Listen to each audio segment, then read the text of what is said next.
The United States Attorney General has appointed a special counsel to investigate the confidential documents Joe Biden kept from his time as Vice President.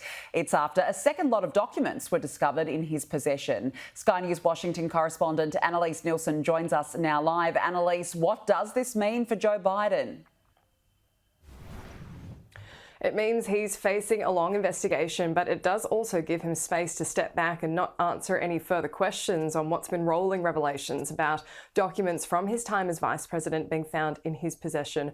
Robert Hur has been appointed as special counsel to investigate this. What he's looking for is any potential breaches of the law, but what's quite interesting here is the steps only taken if there is a genuine suspicion from authorities that the laws may have been broken. Now, that doesn't necessarily mean that Joe Biden's the one who's broken the law. It might be others who worked around him, but it's nonetheless quite serious. This comes after revelations that he not only had confidential documents kept at a Washington, D.C. think tank from his time as Vice President before he became president again and was essentially a private citizen. Yesterday, it came out that he had a second lot of documents in his possession at his home in Wilmington, Delaware. And then there's further suggestions that there might be a third lot after a brief comment made by Merrick Garland at his press conference about a third lot of documents. It's still not clear whether he meant that was within the home in Wilmington, Delaware, or separate to what was kept in the president's garage. But there is enough now for the Attorney General to say that there should be an investigation by a special counsel. The document authorizes him to investigate whether any person or entity violated the law in connection with this matter.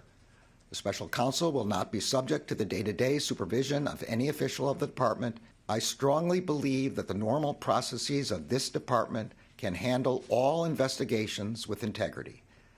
But under the regulations, the extraordinary circumstances here require the appointment of a special counsel for this matter.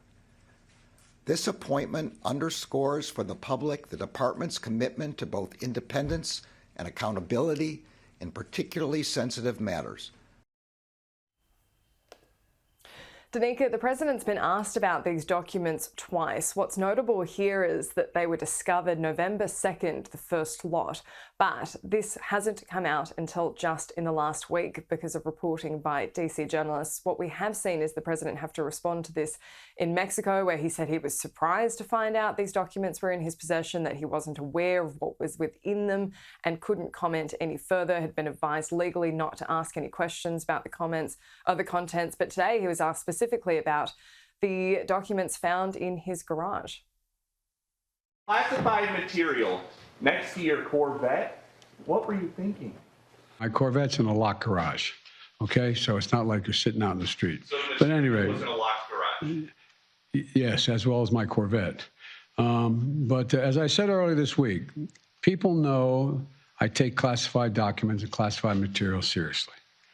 I also said we're cooperating fully and completely with the Justice Department's review. Danica, the question, as the same questions were being asked around Donald Trump keeping those confidential documents at Mar-a-Lago, is who had access to them and when, who might have seen the documents, what was within them that was of secret nature for the government, and this is all expected to be canvassed by the special counsel. So both this president and the former president are being investigated along similar lines. Fascinating developments. Annalise, thank you.